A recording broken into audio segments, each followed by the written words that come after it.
Hello बच्चों, आपका एक बार फिर से स्वागत है एलसीसी अड्डा चैनल पे। बच्चों, आज का अपना टॉपिक होने वाला है सार्थक अंक और त्रुटियां। ओके, तो सबसे पहले हम लोग जानेंगे कि सार्थक अंक क्या होता है, उसको निकालने के नियम क्या होते हैं। फिर उसके बाद जानेंगे कि त्रुटियां कैसी होती हैं, त्रुटि क्यों होती है अपने और हम लोग से त्रुटि क्यों होती है और कितने प्रकार की त्रुटियां होती हैं। उसके बाद हम लोग सीखेंगे त्रुटि को ज्ञात करने के नियम। ठीक, तो बच्चों बिना टाइम वेस्ट किए स्टार्ट करते हैं हम लोग सिग्निफिकेंट फिगर। ओके, तो देखिएगा सार्थक अंक क्या होता है, ध्यान से समझेंगे एक एक चीज। तो फर्स्ट हेडिंग बच्चों लिख दीजिएगा सार्थक अंक। सार्थक अंक इसको बोलते हैं प्यारे बच्चों significant figure. Significant figure. Okay, और जो सार्थक अंक को जानने के लिए हम लोगों ने अभी इसके पिछले लेक्चर में जाना था कि भौतिक राशियां। तो बच्चों अगर हम भौतिक राशियों के बारे में बताए थे कि ऐसी राशियां जिनको मापा अथवा तौला जा सकता है वो क्या कहलाती थी, भौतिक राशियां। अब आप थोड़ा अज्यूम कीजिए कि अगर मैं किसी राशि को मापता हूं तो जरूरी नहीं कि वो एक्यूरेट आए, थोड़ा एरर हो सकता उसमें। तो भैया किसी भौतिक राशि के माप को शुद्धता पूर्वक व्यक्त करने के लिए जिन अंकों का प्रयोग किया जाता है उन अंकों को बोलते हैं प्यारे बच्चों सार्थक अंक। तो क्लियर हुआ। तो किसी भौतिक राशि को शुद्धता पूर्वक मापने के लिए उपयोग में लाए गए अंक क्या कहलाते हैं, सार्थक अंक कहलाते हैं। तो देखिएगा किसी भौतिक राशि को, किसी भौतिक राशि को शुद्धता पूर्वक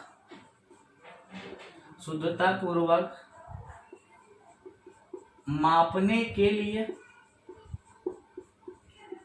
उपयोग में लाए गए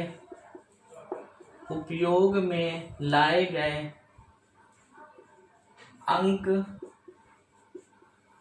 सार्थक अंक कहलाते हैं। उपयोग में लाए गए अंक सार्थक अंक कहलाते हैं। क्लियर हो इतना? तो आप जल्दी से नोट कीजिएगा, फिर हम लोग इसके आगे कुछ डिस्कस करते हैं इसके बारे में।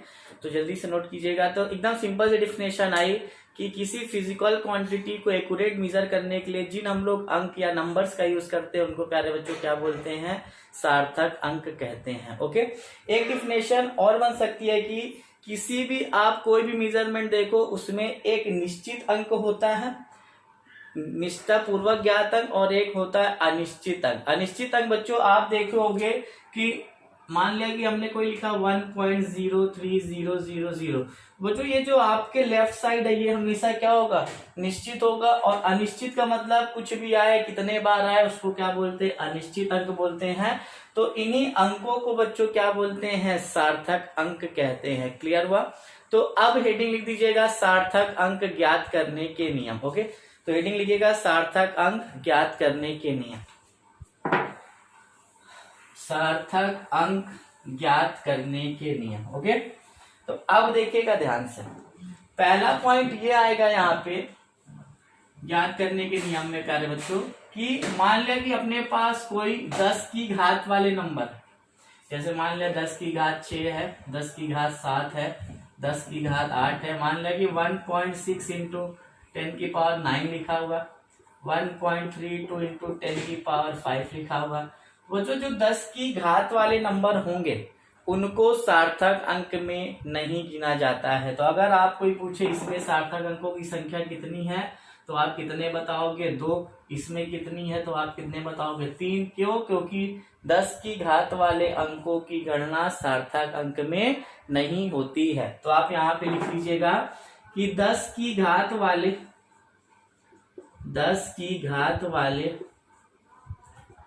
अंकों की गणना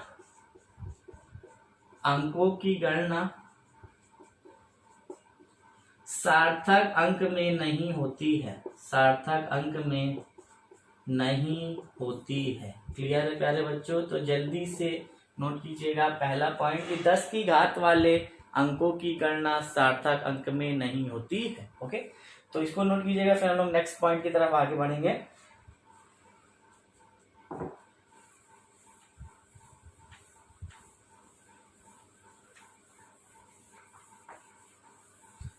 अब देखिएगा ध्यान से, नेक्स्ट पॉइंट क्या बोल रहा है। अब बोल रहा है कि भैया कि दशमलव के बाईं ओर, नेक्स्ट है, मान लिया ये है दशमलव के बाईं ओर जितने भी शून्य आते हैं वो क्या होते हैं, सार्थक अंक नहीं होते हैं। तो कहने का मतलब या तो किसी निश्चित नंबर से पहले आने वाले शून्य सार्थक अंक नहीं कहलाएंगे।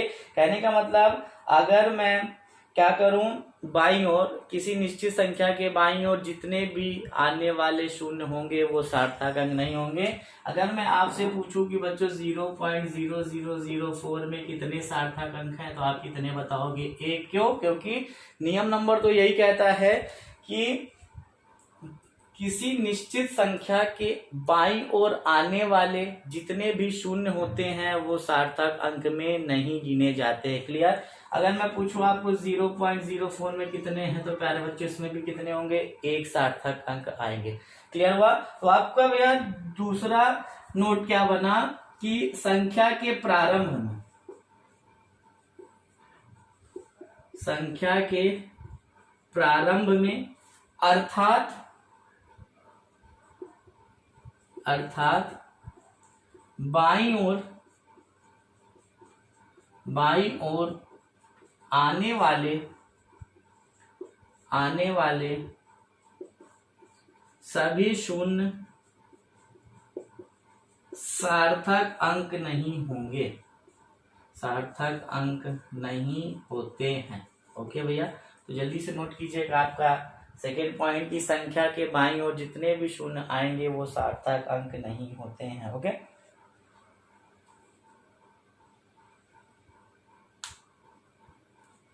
ठीक। अब देखिएगा नेक्स्ट इसका बच्चों यूज, नेक्स्ट इसका निकालने का तरीका।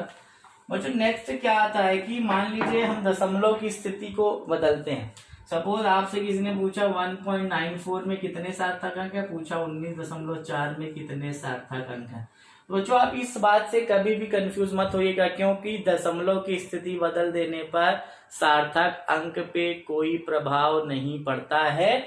तो इसमें भी कितने होंगे, 3, और इसमें भी कितने होंगे, 3। तो पॉइंट क्या बना कि दशमलव की स्थिति बदल देने पर, दशमलव की स्थिति बदलने पर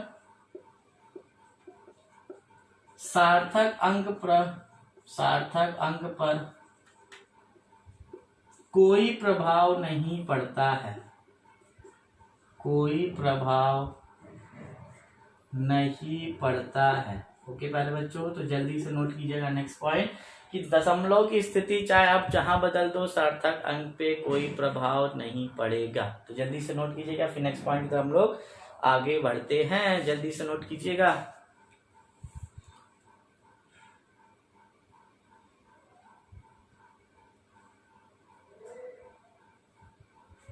हो गया? अब देखिएगा नेक्स्ट पॉइंट प्यारे बच्चों इसका,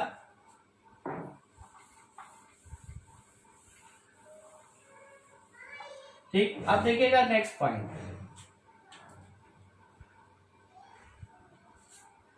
अब बोला है कि संख्या के बीच में, मान लिया आपसे किसी ने पूछा कि 1.0004 में कितने सार्थक अंक हैं।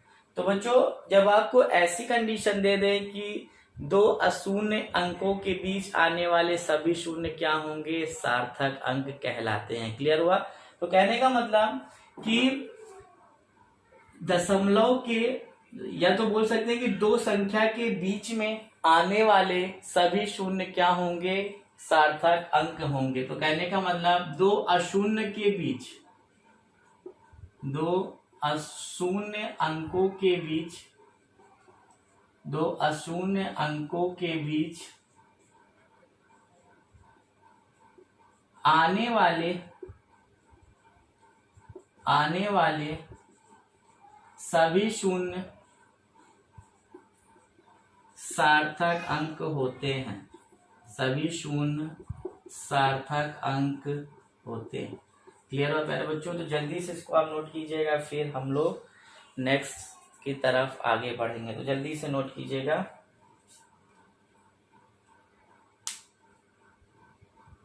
हो गया? अब देखिएगा एक होता है प्यारे बच्चों सार्थक संख्या, उसको भी जान लेते हैं, कभी कभी नाम बदल के देता है कि सार्थक संख्या क्या होता है। तो ध्यान से आप देखिएगा, हेडिंग लिख दीजिएगा सार्थक संख्या। ओके,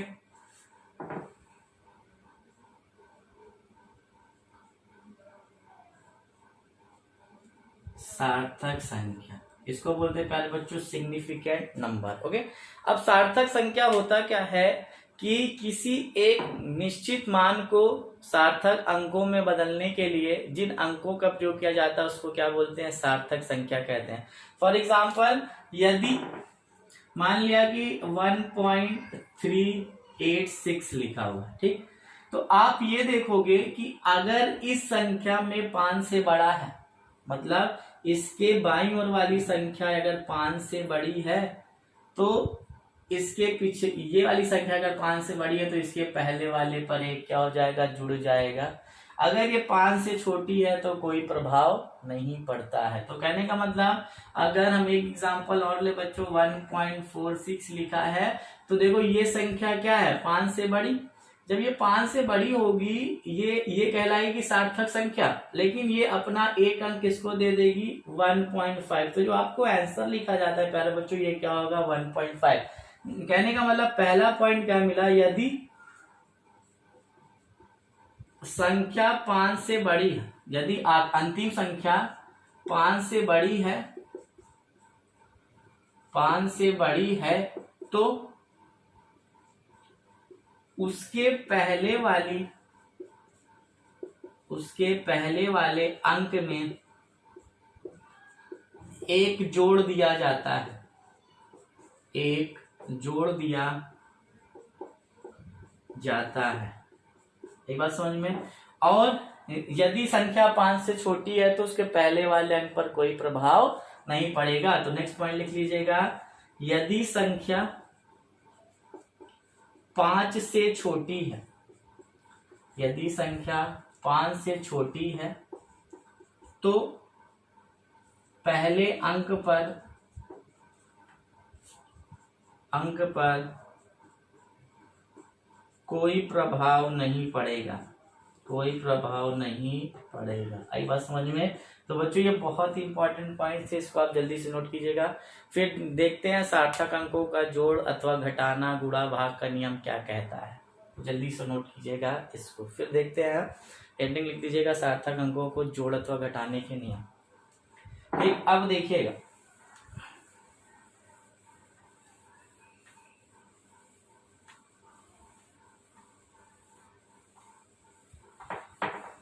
देखिएगा मैं इसको एक पॉइंट में खत्म करना चाहता हूं। तो देखो, अब बोल कह रहा है जोड़ घटाना गुणा भाग, कुछ भी आप करो। मान लिया कि अपने पास दिया है प्यारे बच्चों, एक संख्या दिया 1.5, ठीक, एक संख्या दिया 1.67, एक संख्या दिया 1.837, ठीक। अब बोला है आप इसको जोड़िए, तो 7, 10, 6, 6, 12, 8 कितना 20, 2, 3 जा 5, तो 5 पॉइंट कितना है ये प्यारे बच्चों, 5.007। इसमें कितने हैं, 4 सार्थक अंक है। लेकिन नियम क्या कहता है, अपने को आंसर केवल कितना लिखना है, जिनमें सबसे कम सार्थक अंक होंगे उतने अंक तक हम आंसर लिख सकते हैं। तो आंसर आपका कितना हो जाएगा, 5 पॉइंट, इसको हम 1 लिख सकते हैं। क्या क्लियर हुआ। तो जोड़ गुणा घटाना भाग का नियम क्या कहता है कि जो जोड़ने के बाद जो हमको प्राप्त होगा, तो जो हम आंसर लिखेंगे, उत्तर लिखेंगे, अब उन दी गई संख्याओं को देखेंगे जिनमें सबसे कम संख्या होगी उतने अंक तक हम उत्तर लिख सकते हैं। जैसे इनमें सबसे कम सार्थक अंक कितना है, 2, तो हम आंसर को केवल बच्चों 2 डिजिट तक ले जा सकते हैं। आई बात समझ में। तो देखिएगा, इसको नोट पे लिख लीजिएगा, बहुत ही प्यारा सा क्वेश्चन था ये, टाइप था योग अंतर गुणा व भाग। तो लिख लीजिएगा नोट में, योग अंतर गुणा व भाग, योग अंतर गुणा व भाग के बाद प्राप्त संख्या, के बाद प्राप्त संख्या में, के बाद प्राप्त संख्या में क्या हो जाएगा प्यारे बच्चों, गिनती की जाएगी, संख्या में गिनती की गई संख्या में, गिनती की गई संख्या में सबसे कम सार्थक अंकों की संख्या, संख्या में सबसे कम सार्थक अंकों की संख्या, सबसे कम सार्थक अंकों की संख्या के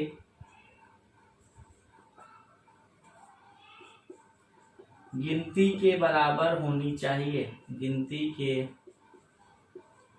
बराबर होनी चाहिए। आई बात प्यारे बच्चों, ये था सार्थक अंक ज्ञात करने के नियम और सार्थक अंक क्या होते हैं। ठीक, तो जल्दी से नोट कीजिएगा, फिर हम लोग स्टार्ट करते हैं इरर। ओके, तो आप जल्दी से इसको नोट कीजिएगा, फिर स्टार्ट करेंगे इरर। बहुत ही कंपटीशन में पूछा हुआ क्वेश्चन है यहाँ से और इरर से। भाई बच्चों, जैसे ये चैप्टर तो मैं तुरंत लेके आऊंगा 100 क्वेश्चन का सीट। ओके, तो बहुत ही मजेदार क्वेश्चन होंगे इसके, जब तब तक आप बस थ्योरी अच्छे से तैयार कर लो। जिस दिन सामने आऊंगा उस दिन क्वेश्चन की बौछार लेके आऊंगा। जल्दी इसको नोट कीजिएगा, फिर हम लोग स्टार्ट करते हैं त्रुटि। ठीक, अब देखिएगा बच्चों, हेडिंग लिख दीजिएगा मापन में त्रुटियां। मापन में त्रुटियां बहुत ही इंपॉर्टेंट है, बहुत बार कंपटीशन में, जेईई मेंस में, एयरफोर्स में, नेवी में, बहुत एग्जाम में पूछा गया इसका क्वेश्चन, तो इसको ध्यान से सीखिएगा, बहुत ही मजेदार है। अब हेडिंग लिख दीजिएगा बच्चों मापन में त्रुटियां, ध्यान से सीखेंगे मापन में त्रुटियां। Okay, error in measurement, error in measurement. Okay प्यारे बच्चों, तो मापन में त्रुटियां का मतलब क्या है, ध्यान से देखते हैं। मापन में त्रुटियां का मतलब कि अगर मैं समझूं कि मैं इस मार्कर की लंबाई को मेजर करता हूं, तो जो एक तो इसका वास्तविक मान है, मतलब ये जितना है एक एक्यूरेट फिक्स है, लेकिन मैं जब इसका प्रेक्षण स्टार्ट करता हूं, एक्सपेरिमेंट करना स्टार्ट करता हूं, तो मैंने नापा, मान लिया कि एग्जैक्ट है 5। ओके, लेकिन मैं नाप रहा हूं प्यारे बच्चों 4.9 आ रहा है, 4.8 आ रहा है, 4.7 आ रहा है, लेकिन देखो यही हमारे पास का त्रुटियां है। मतलब हम कोई भी भौतिक राशि को मापते समय कुछ गलतियां कर रहे हैं, वही क्या कहलाती है बच्चों, मापन में त्रुटियां कहलाती हैं। इतनी बात क्लियर हुई। तो कहने का मतलब क्या है कि एक तो वास्तविक मान है और एक बच्चों प्रायोगिक मान है, उसी के अंतर को क्या बोलते हैं, त्रुटि कहते हैं। तो अब ये बात होती है कि त्रुटियां कितने प्रकार की होती हैं। ठीक, एक होता है प्यारे बच्चों अल्पतमांक त्रुटि। अब बात आती है कि अल्पतमांक त्रुटि क्या होती है, उसको देखते हैं। तो बच्चों हेडिंग लिख दीजिएगा त्रुटियों का वर्गीकरण, ध्यान से सीखिएगा। हेडिंग लिख दीजिएगा प्यारे बच्चों त्रुटियों का वर्गीकरण, त्रुटियों का वर्गीकरण, त्रुटियों का वर्गीकरण, ध्यान से सीखिएगा। Classification of error, classification of error. Okay, तो ध्यान से सीखिएगा बच्चों त्रुटियों का वर्गीकरण। तो बच्चों पहली त्रुटि आती है बेटा अल्पतमांक त्रुटि। क्या आएगी, अल्पतमांक त्रुटि, अल्पतमांक त्रुटि।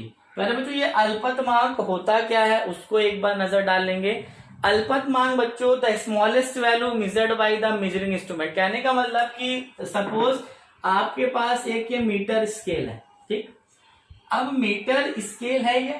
ठीक, अब इस मीटर स्केल से हम लोग छोटी से छोटी जितनी दूरी मेजर कर सकते हैं उसी को क्या बोलते हैं, अल्पतमांक। और जो सबसे छोटी डिस्टेंस क्या होती है, 1 मिलीमीटर।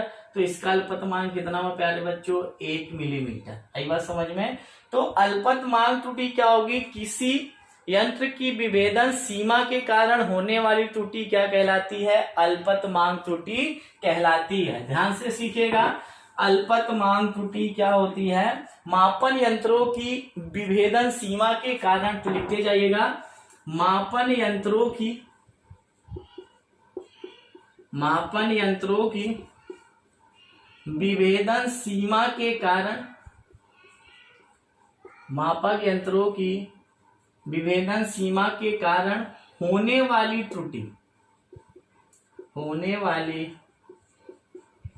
त्रुटि, अल्पतमांक त्रुटि कहलाती है। अल्पतमांक त्रुटि कहलाती है। आई बात समझ पा रहे बच्चों? तो जल्दी से नोट कीजिएगा। What is the least count error? Least count error means ऐसा एरर जो मापक यंत्रों की विभेदन सीमा के कारण होती है, उसको क्या बोलेंगे? अल्पतमांक त्रुटि कहते हैं। जल्दी नोट कीजिएगा। फिर हम लोग नेक्स्ट पढ़ेंगे इंस्ट्रूमेंटल त्रुटि। क्या पढ़ेंगे? Instrumental error. ठीक, तो ध्यान से नोट कीजिएगा, फिर नेक्स्ट हेडिंग लिख दीजिएगा प्यारे बच्चों, इंस्ट्रूमेंटल एरर। ठीक, अब देखिएगा नेक्स्ट है प्यारे बच्चों इंस्ट्रूमेंटल एरर, यांत्रिक त्रुटि उसको बोल सकते हैं। दूसरा instrumental error, okay. Instrumental error का मतलब क्या है कि इंस्ट्रूमेंट की बनावट सही ना होने के कारण होने वाली त्रुटि क्या कहलाएगी बेटा? इंस्ट्रूमेंट त्रुटि कहलाएगी। कहने का मतलब मान लिया कि 1 मीटर स्केल है, मैं चाहे जितना नाप रहा हूं ये 5 सेंटीमीटर है ही नहीं, हमेशा 4.9, 4.8, 4.7 आ रहा है, तो मतलब कुछ ना कुछ इस इंस्ट्रूमेंट में दिक्कत है। तो ऐसी त्रुटि जो यंत्रों की बनावट सही ना होने के कारण होती है क्या कहलाती है प्यारे बच्चों? Instrumental error. तो कहने का मतलब ऐसी त्रुटि, ध्यान से सीखिएगा, ऐसी त्रुटि जो यंत्रों की बनावट सही ना होने के कारण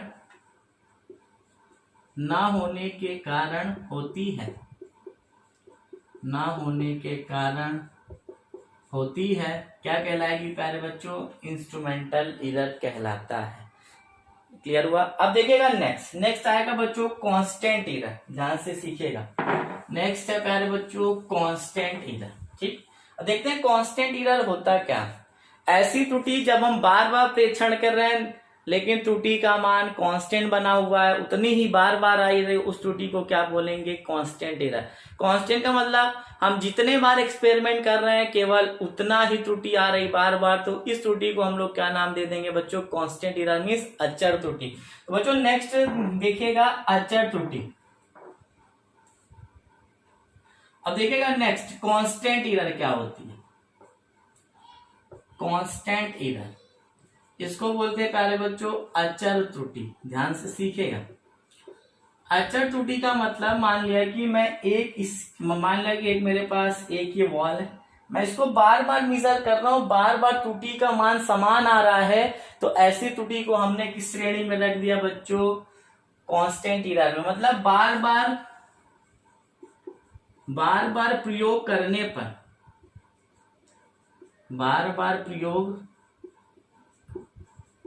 करने पर भी यदि त्रुटि का मान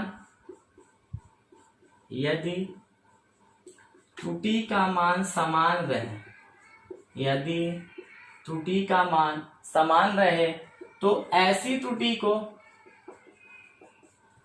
अचर त्रुटि कहलाती है। क्लियर हो प्यारे बच्चों? जल्दी से नोट्स बनाते जाइएगा ध्यान से, बहुत इंपॉर्टेंट, बहुत बार क्वेश्चन पूछा है। ठीक है, तो ऐसी त्रुटि जब हम बार बार एक्सपेरिमेंट कर रहे हैं लेकिन उसकी वैल्यू चेंज नहीं आ रही, उसको क्या बोलते हैं प्यारे बच्चों? अचर त्रुटि या तो कांस्टेंट एरर कहते हैं ना। क्लियर हुआ? और नेक्स्ट देखिएगा बच्चों बाह्य कारकों के कारण त्रुटि। देखिएगा ध्यान से, error due to external cause. Next है बच्चों बाह्य कारकों के कारण त्रुटि। बाह्य कारकों के कारण त्रुटि। बाह्य कारक का मतलब बच्चों मान लिया कि हम एक्सपेरिमेंट कर रहे हैं, बहुत तेज हवा चल गई, मान लिया हम एक्सपेरिमेंट कर रहे हैं, वहां बहुत टेम्परेचर ज्यादा हाई हो गया, तो ये सब क्या है? एक्सटर्नल कॉज है। मतलब ऐसी त्रुटि जो बाह्य कारण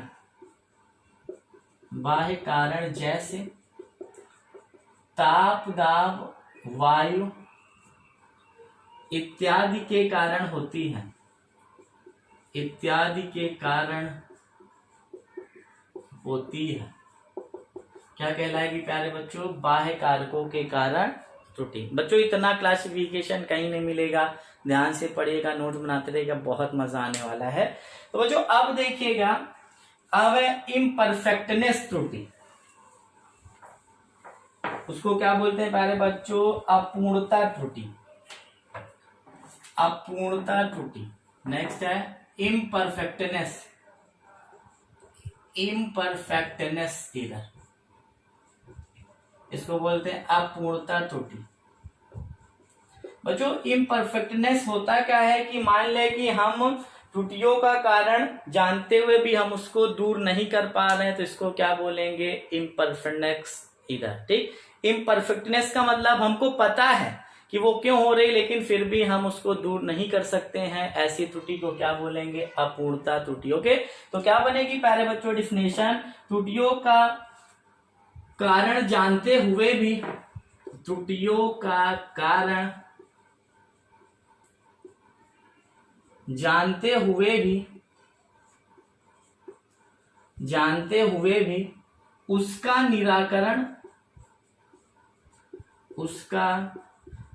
निराकरण ना कर पाना कैसी त्रुटि कहलाएगी बच्चों? इम्परफेक्टनेस त्रुटि। ओके प्यारे बच्चों, अब देखिएगा नेक्स्ट है बच्चों रैंडम एरर। ध्यान से हेडिंग लिख दीजिएगा, बहुत इंपॉर्टेंट है ये random error. Okay, random error क्या होगा बच्चों? ध्यान से देखते हैं, तो हेडिंग लिख दीजिएगा random error.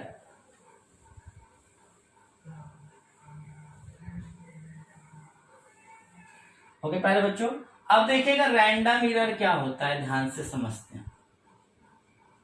Random error, okay, random error को बोलते हैं प्यारे बच्चों यादृच्छिक त्रुटि। ओके, यादृच्छिक त्रुटि होता क्या है? मान लिया कि कोई भी विद्यार्थी है, या हम है या आप है, एक ही एक्सपेरिमेंट को बार बार प्रयोग कर रहे हैं। मान लिया कि हम एक डोरी की लंबाई को मेजरमेंट कर रहे हैं। क्या मेजरमेंट कर रहे हैं? डोरी की लंबाई। अब इसी डोरी को मैं बार बार नाप रहा हूं, कभी 1.1 आ रहा है, कभी 1.4, 1.6। ठीक, तो जब मैं इसका औसत निकालूंगा तो उस औसत को क्या बोलते हैं प्यारे बच्चों? यादृच्छिक त्रुटि। तो हम लोग निकालते कैसे हैं? 1.1, 1.2, 1.3, 1.4 प्लस 1.6 अपॉन कितने नंबर है? 1, 2, 3, 4, 5। तो अपॉन में क्या कर देंगे प्यारे बच्चों? 5 कर देंगे। तो इस प्रकार की त्रुटि को क्या बोलते हैं बच्चों? यादृच्छिक त्रुटि या तो रैंडम एरर। रैंडम का मतलब कि एक ही एक्सपेरिमेंट को हम बार बार कैलकुलेशन करके उसी की एरर निकाल रहे हैं, फिर उसको एग्जैक्ट निकालने के लिए हम उसका क्या निकाल लेते हैं? मीन निकाल लेते हैं। तो ऐसी एरर को क्या बोलते हैं प्यारे बच्चों? यादृच्छिक त्रुटि। ओके, अब नेक्स्ट लिखिएगा हेडिंग बच्चों ग्रॉस एरर। ग्रॉस एरर,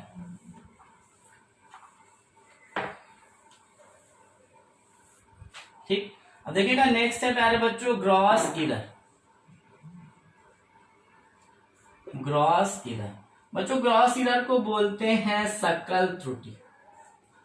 बच्चों सकल त्रुटि क्या होती है कि मापनकर्ता के कारण, मान लीजिए मैं किसी एक्सपेरिमेंट कर रहा हूं, किसी अपरेटस में एक्सपेरिमेंट कर रहा हूं, मेरे कारण जो त्रुटि आ रही है उसको क्या बोलते हैं बच्चों?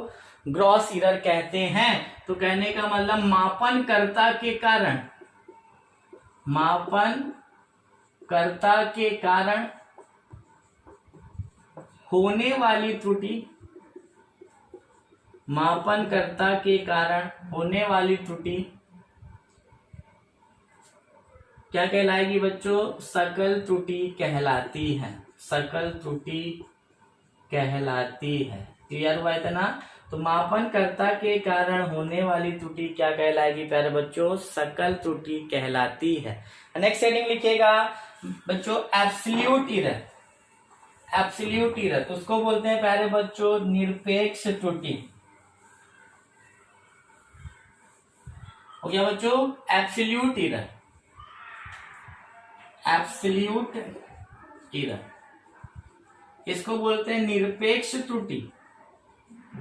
क्या बोलेंगे? निरपेक्ष त्रुटि। बच्चों निरपेक्ष त्रुटि होता क्या है? जैसा कि मैंने बताया, त्रुटि एक मान लिया कि मुझे इस मार्कर को मेजर करना, एक इसकी रियल वैल्यू है, एक इसकी एक्सपेरिमेंटल वैल्यू होगी। तो बच्चों absolute value minus experimental value,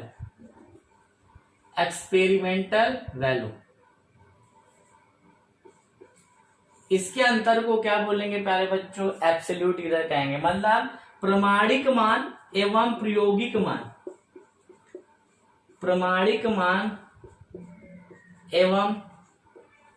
प्रायोगिक मान के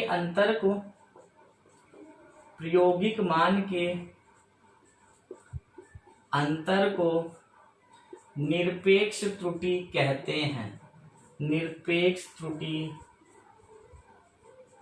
कहते हैं। क्लियर हुआ प्यारे बच्चों? तो अब जल्दी से नोट कीजिएगा इसको, फिर आगे सीखेंगे परसेंटेज एरर। बच्चों यहीं से आपकी कहानी स्टार्ट होती है न्यूमेरिकल की, परसेंटेज एरर। ओके, तो नेक्स्ट हेडिंग लिख दीजिएगा प्यारे बच्चों, परसेंटेज एरर। बच्चों परसेंटेज एरर होता क्या है? इसको बोलते हैं आपेक्षिक त्रुटि या तो परसेंटेज एरर बोलते हैं। तो ध्यान से सीखेगा, what is the percentage error? बच्चों किसी त्रुटि को प्रतिशत के रूप में व्यक्त करना, वही क्या कहलाता है? परसेंटेज एरर कहलाता है। आई बात समझ में? मतलब माना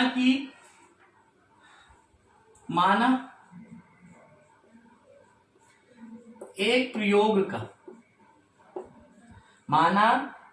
प्रयोग का प्यारे बच्चों प्रतिशत त्रुटि निकालते हैं, एक प्रयोग का प्रतिशत त्रुटि। तो बच्चों होता क्या है? निरपेक्ष त्रुटि बटे में क्या आएगा प्यारे बच्चों? वास्तविक माप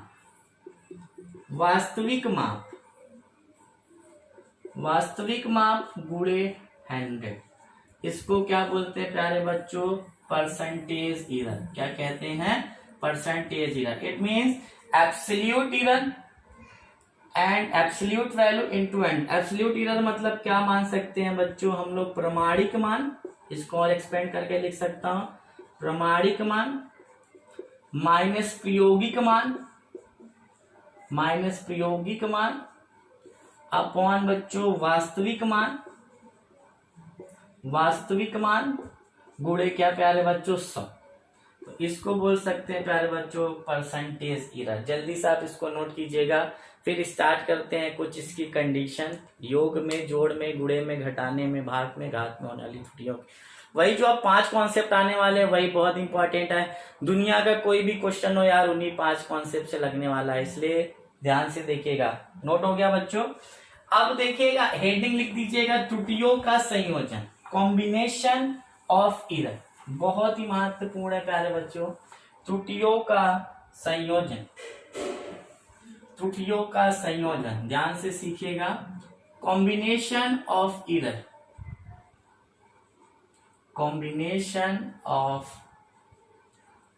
ओके। त्रुटियों का संयोजन बच्चों, कॉम्बिनेशन ऑफ एरर अपने देखिएगा कितने टाइप की हो सकता है। पहला तो योग में त्रुटि, दूसरा प्यारे बच्चों घटाव में, तीसरा गुणा में, फिर भाग में, फिर प्यारे बच्चों घात में। तो बच्चों कॉम्बिनेशन ऑफ एरर इतने टाइप से हो सकते हैं, तो हम लोग एक एक को सीखते हैं प्यारे बच्चों। तो ध्यान से सीखेंगे इसको, ठीक। तो देखिएगा फर्स्ट केस क्या होगा, ध्यान से सीखते हैं। फर्स्ट केस, फर्स्ट क्या है प्यारे बच्चों? योग में त्रुटि।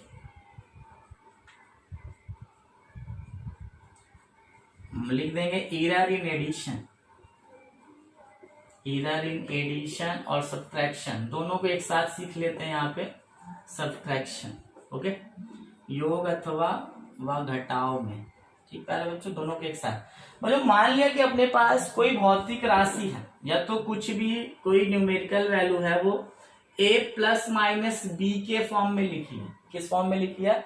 x बराबर a प्लस माइनस बी के फॉर्म में। प्लस माइनस मैंने क्यों लिखा है, क्योंकि दोनों को हम एक साथ सीखना है बच्चों। इस कंडीशन में क्या करेंगे, सबसे पहले बच्चों निरपेक्ष त्रुटि बनाएंगे डेल्टा एक्स। डेल्टा एक्स का मतलब क्या, वास्तविक मान माइनस प्रायोगिक मान अपॉन में प्यारे बच्चों वास्तविक मान गुणे क्या था प्यारे बच्चों 100।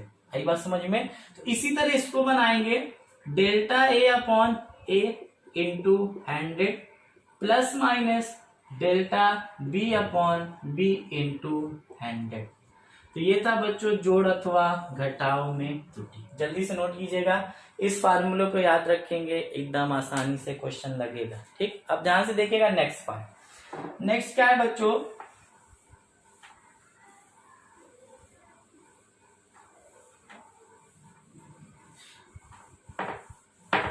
ठीक, अब देखिएगा ध्यान से, गुणा में, ठीक,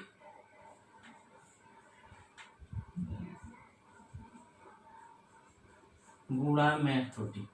मान लिया प्यारे बच्चों x बराबर a इंटू बी के फॉर्म का दिया, तो प्यारे बच्चों अगर गुणे में होगा तो आप इन दोनों के बीच में प्लस का साइन लगाएंगे। इसका प्रूफ लॉग से होता है, तो यहाँ पे क्या आ जाएगा प्यारे बच्चों, delta x upon x into 100 delta ए अपॉन ए इंटू 100 इंटू है तो क्या कर देंगे, प्लस कर देंगे, delta B upon B into 100। आई बात समझ में। तो ध्यान से सीखिएगा। अब एक इसका एग्जांपल लेके दिखा देता हूं आपको कैसे करेंगे। बोल रहा है कि यदि किसी आयत की लंबाई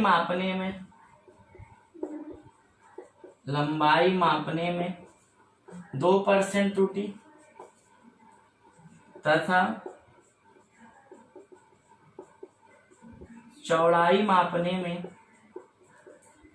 3% त्रुटि होती है, 3% त्रुटि होती है, तो बोल देगा क्षेत्रफल में त्रुटि ज्ञात कीजिए। क्षेत्रफल में त्रुटि ज्ञात कीजिए। तो बच्चों क्षेत्रफल में त्रुटि, क्षेत्रफल बराबर क्या होता है, L इंटू बी। अब तो इस कंडीशन का बन रहा है क्या, A इंटू बी के फॉर्म में। तो A इंटू बी के फॉर्म में बन रहा है, तो आप इसको कैसे करोगे, इसको बनाओगे, ध्यान से सीखिएगा, डेल्टा ए अपॉन ए इंटू 100 फिर delta L upon L into 100 plus delta B upon B into 100। बच्चों एक में दिया 2%, एक में दिया 3%, कितना आ गया 5% इधर। इसका मतलब क्लियर हुआ आपको, ठीक। तो अब हेडिंग लिख दीजिएगा भाग में त्रुटि। ओके, भाग में त्रुटि, ध्यान से सीखिएगा, भाग में त्रुटि। ओके प्यारे बच्चों, भाग में त्रुटि।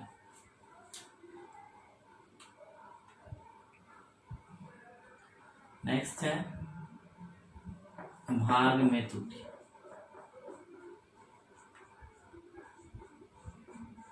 भाग में त्रुटि, ठीक। भाग में त्रुटि का मतलब मान लिया कि x बराबर a बाई बी में, x बराबर a बाई बी में अधिकतम संभावित त्रुटि, अधिकतम संभावित त्रुटि।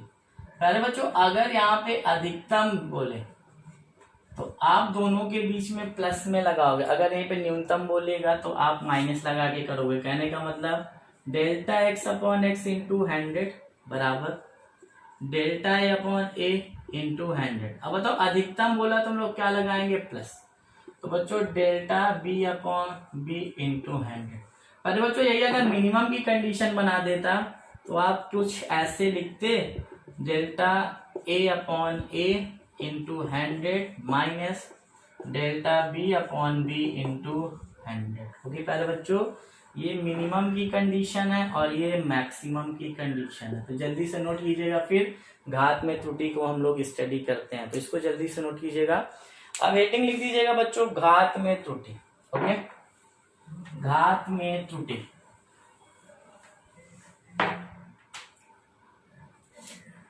अब नेक्स्ट है प्यारे बच्चों घात में त्रुटि। Error in power, error in power. पर बच्चों इधर इस पावर का मतलब क्या है, मान लें x बराबर a की पावर n है, ठीक। तो बच्चों जैसे लॉग में होता है log m की पावर n, तो पावर सामने आ जाती है, उसी तरह इसको भी यहाँ पे ब्रेक करते हैं, delta x upon x into 100 इधर फॉर्म, n आगे delta a upon a into 100, ठीक प्यारे बच्चों।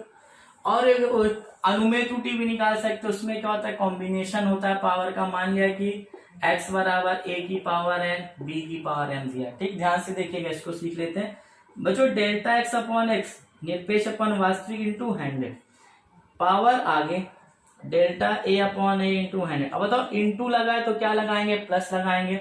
अब m आगे delta b upon b into 100। बच्चों इस कंडीशन पे भी क्वेश्चन पूछ सकता है एग्जाम में, तो बिल्कुल भी घबराना नहीं है, तो जल्दी से नोट कीजिएगा इसको। और जो यहाँ पे बात रही, हम लोगों ने यहाँ सीखा सार्थक अंक के बारे में और परसेंटेज इधर के बारे में कि कैसे त्रुटि हो सकती है। वो जो नेक्स्ट जो वीडियो होगा इसके क्वेश्चंस लेके आएंगे हम लोग, बहुत ढेर सारे। यहाँ आपको लगेगा कि क्या इतनी आसानी से भी न्यूमेरिकल लग सकता है क्या इधर के। कोई भी क्वेश्चन आप उठा लेना यार, पिछले लेक्चर में 40 सेकंड में लगा था, इस बार कोई भी क्वेश्चन उठाना 25 से 30 सेकंड में लगेगा, ये मेरा वादा है आपसे। तब तक यार इसको अच्छे से तैयार कर लो, फिर नेक्स्ट वीडियो के लिए तैयार हो कि क्वेश्चंस आने वाले हैं। धन्यवाद।